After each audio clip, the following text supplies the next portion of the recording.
Hi foodies, welcome back Sravani home cooking. ఇవాల్టి recipe వచ్చేసి సేమియా ఉప్మా. రవ్వ ఉప్మా అంటే ఇష్టపడని వాళ్ళు ఉంటారేమో, కానీ సేమియా ఉప్మా అంటే మాత్రం చాలామందికి చాలా చాలా ఇష్టం. ఈ సేమియా ఉప్మాని బ్రేక్ఫాస్ట్లోకి ఈజీగా ప్రిపేర్ చేసుకోవచ్చు. సింపుల్ అండ్ టేస్టీగా ఈ రెసిపీని ఎలా ప్రిపేర్ చేయాలో ఈ వీడియోలో చూసేయండి. స్టవ్ ఆన్ చేసి ఒక కడాయి పెట్టి 1 టేబుల్ స్పూన్ వరకు ఆయిల్ వేసుకోవాలి.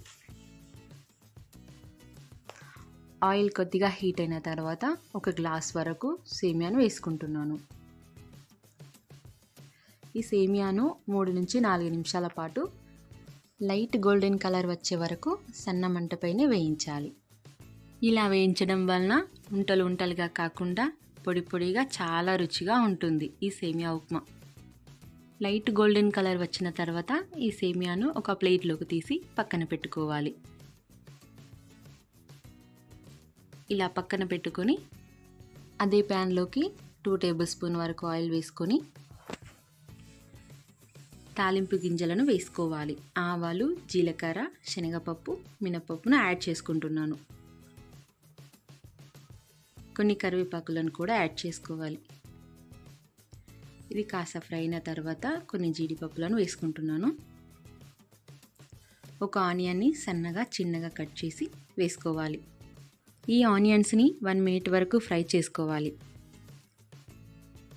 ఆనియన్స్ 1 మినిట్ ఫ్రై అయిన తర్వాత అందులోనే కొన్ని పల్లీలు యాడ్ చేసుకోవాలి.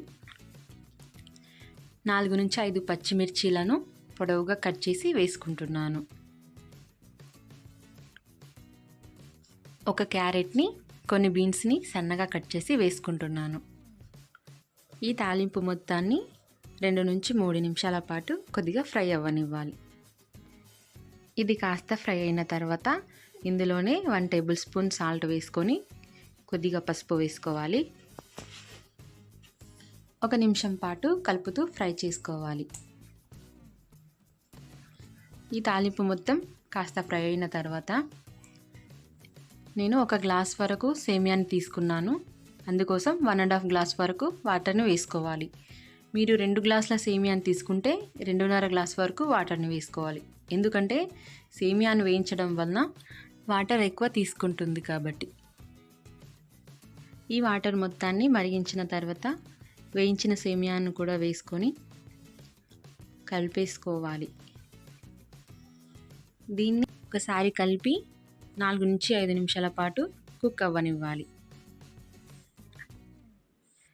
బ్రేక్ఫాస్ట్లోకి ఈజీగా ప్రిపేర్ చేసుకోవచ్చు ఈ రెసిపీని.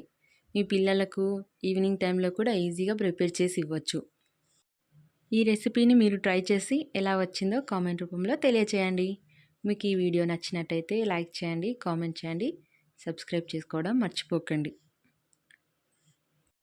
లాస్ట్లో కొద్దిగా కొత్తిమీర యాడ్ చేసుకొని సర్వ్ చేసుకోవడమే. అంతే, సింపుల్ అండి.